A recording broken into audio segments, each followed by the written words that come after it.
Assalamualaikum warahmatullahi wabarakatuh. Oke, kita dari kelompok 5 akan menjelaskan tentang penetapan Presiden nomor 19 tahun 1965.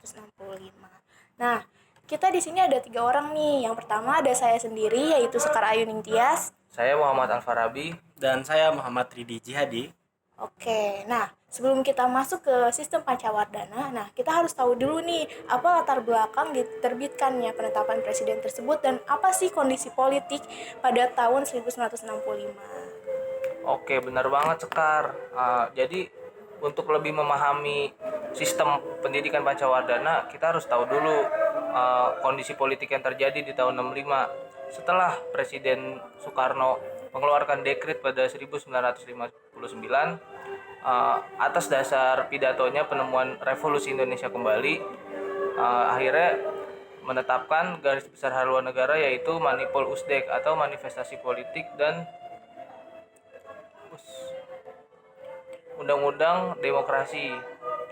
Nah, itu tuh sangat mengatur jalannya pemerintahan termasuk dalam sektor pendidikan. Yang mana akhirnya di dalam sektor pendidikan ini Soekarno bukan Soekarno, Menteri Pendidikan kala itu ikut merancang untuk merumuskan penetapan presiden tahun 1965 ini.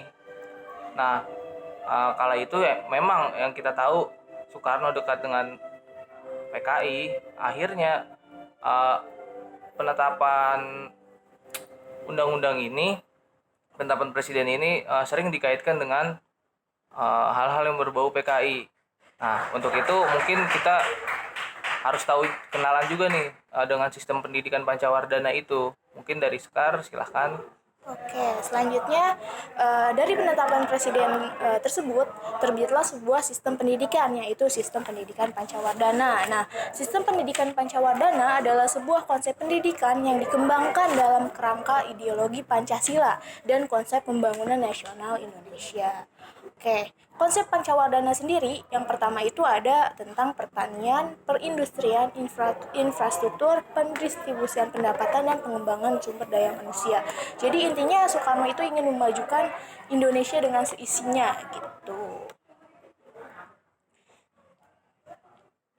Nah, dalam sistem pendidikan Pancawardana ini terbitlah sebuah pendidikan nasional Indonesia yang mana secara materi baik spiritual, membina manusia dan bangsa Indonesia menjadi bangsa yang sosialis, yang berjiwa Pancasila dan Manipol Usdek. Yang mana hal ini akan menyelesaikan ketiga kerangka tujuan revolusi Indonesia sesuai dengan yang Manipol sampaikan. Yang pertama itu ada pembentukan NKRI sebagai negara kebangsaan yang demokratis. Kedua, pembentukan suatu masyarakat yang adil, makmur, material dan spiritualnya. Dan yang ketiga adalah pembentukan persahabatan dengan negara-negara lain, khususnya dengan negara-negara di Asia Afrika. Nah, lalu apa sih fungsi dari adanya pendidikan nasional tersebut? Nah, fungsi dari adanya pendidikan nasional adalah sebagai alat revolusi. Sesuai dengan amanat politiknya Pak Soekarno pada saat itu adalah berdikari, yang menghimpun seluruh kekuatan yang progresif revolusioner berpasokan kepada Nasakom. Dengan demikian pula, maka tugas pendidikan nasional yang bersifat makropedagogis menjadi semakin jelas. Lalu, konsepsi pendidikan Pancawardana yang pertama itu ada perkembangan cinta bangsa dan tanah air, moral, nasional, internasional, dan keagamaan. Yang kedua, perkembangan intelijensia. Yang ketiga, perkembangan emosional, artistik atau rasa keharuan dan keindahan lahir batin. Yang keempat, perkembangan kerajinan tangan. Dan yang kelima ada perkembangan jasmani. Oke, selanjutnya ada dasar-dasar tentang pendidikan nasional. Nah, dasar dari pendidikan nasional ini seperti yang tadi sudah dijelaskan bahwa sistem pendidikan ini berlandaskan kepada Manipol Usdek. Nah, tujuan dari pendidikan nasional atau sistem Pancawardana ini adalah melahirkan warga negara yang sosialis Indonesia dan bersifat susila, yang mana masyarakat bisa bertanggung jawab atas terselenggaranya masyarakat sosialis Indonesia yang adil, makmur, baik secara spiritual maupun materi yang berjiwa Pancasila juga. Nah,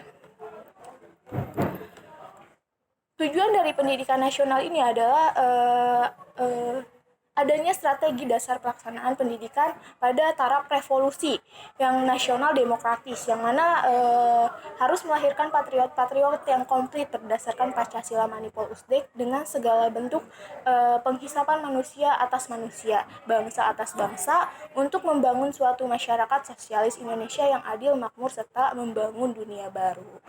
Oke, di dalam sistem Pancawardana ini terdapat penghususan yang mana penghususan ini adalah sesuai dengan aliran politik dan juga keyakinan agama masing-masing dalam rangka menjalankan Manipul Utsdek tersebut.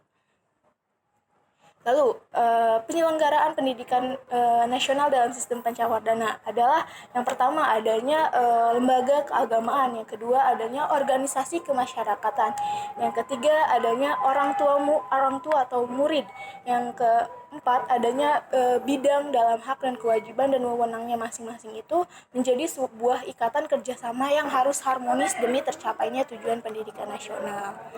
Lalu, susunan dalam pendidikan dalam hubungan sekolah. Nah, yang pertama itu ada pendidikan biasa. Pendidikan biasa ini sama sampai seperti sekarang adanya kayak pendidikan prasekolah, pendidikan dasar, pendidikan menengah, dan pendidikan tinggi.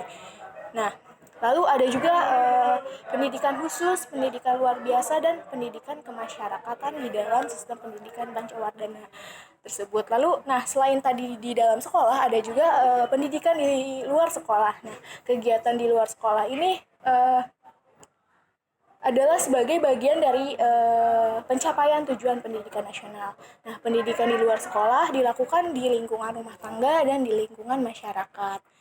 Kurikulum apa sih yang dipakai di dalam sistem Pancawardana ini? Lah, kurikulum yang dipakai dalam sistem Pancawardana adalah jiwa kurikulum pendidikan atau persekolahan nasional. Yang pertama ada semangat mengemban amanat penderitaan rakyat secara gotong royong. Kedua, semangat demokrasi terpimpin yang mengutamakan musyawarah untuk mufakat. Ketiga, semangat cinta bangsa dan tanah air dan semangat kesatuan. Yang keempat, rasa perkemanusiaan dan bentuk persahabatan. Yang kelima, kepercayaan dan rasa takwa kepada Tuhan Yang Maha Esa. Boleh. Oke, dari tadi kan kita membahas tentang komunisme dan PKI di pendidikan Indonesia. Benar. Jadi sebelumnya kita kembali lagi kepada materi pertama yang dibawakan oleh Albi tadi. Nah, pada saat pemerintahan Presiden Soekarno, yang dimana Presiden Soekarno itu dekat sama PKI. Nah, jadi terjadilah infiltrasi yang PKI itu masuk ke dalam pendidikan Indonesia. Nah, karena kedekatannya Presiden Soekarno dengan PKI, yang dimana pada saat itu Menteri Pendidikan yaitu Priyono mengeluarkan keputusan tentang sistem pendidikan Pancawardana.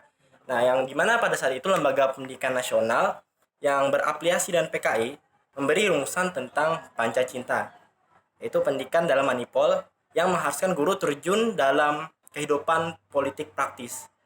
Nah, jadi guru di sana harus revolusioner yang dalam praktik pembelajaran dilakukan kepada peserta didik melalui indoktrinisasi. Nah, gara-gara PKI yang infiltrasi dalam pendidikan Indonesia tadi, dampaknya tidak kurang dari 2.000 guru di Jawa Timur dan Jawa Tengah akhirnya menjadi anggota PKI.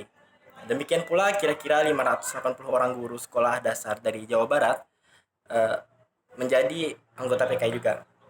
Bahkan PKI telah berhasil memecah organisasi keanggotaan guru yang dimana awalnya menjadi cuma anggota PGRI biasa, Kemudian namun terpecah menjadi dua belah, yaitu PGRI Pak Sentral dan PGRI non Pak Sentral. Oke, Seru juga ya ini membahas sistem pendidikan Pancawardana ini atau sebagai penetapan Presiden nomor 19 tahun 1965. Nah, oke. Mau tanya nih, menurut kalian masih pantas gak atau masih relevan gak sih sistem pendidikan Pancawardana ini kalau ditetapkan di sekarang? Ya kalau menurut saya, karena akhirnya sistem pendidikan ini ingin berdikari gitu, ya sesuai dengan cita-cita revolusi yang digaungkan Bung Karno setiap saat pada masa itu. Kalau saya sih bisa bilang saya suka dengan semangat dari cita-cita sistem pendidikan ini gitu. mungkin kalau untuk diterapkan sekarang harus dikontekstualisasikan lagi dengan kondisi pendidikan hari ini yang kita tahu ya, dengan ada globalisasi ya, pendidikan kita hari ini ya kita tahu lah masalah-masalah pendidikan hari ini ya, mungkin adanya pengetahuan sejarah tentang pendidikan Pancawardana ini menjadi salah satu refleksi bagi pendidikan kita di hari ini gitu mungkin dari saya. Satu suara dengan Alwi tadi. Ya menurut saya ada waktunya di mana pendidikan seperti Pancawardana itu mungkin ya bagus untuk masa itu.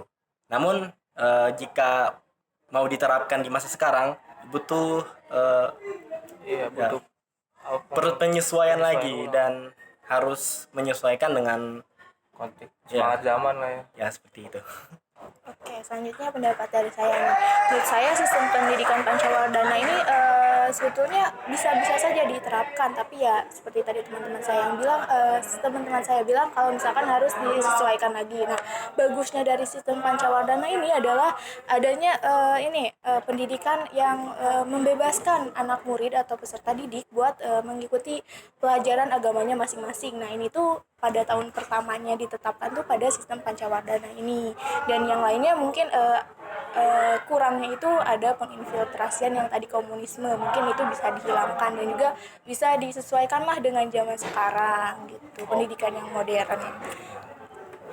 Oke, jadi sekian nih pembicaraan tentang sistem Pancawardana kita. Nah, terima kasih sebelumnya sudah mendengarkan dan menonton video kita semua. Semoga apa yang kita sampaikan bisa bermanfaat Amin. Amin.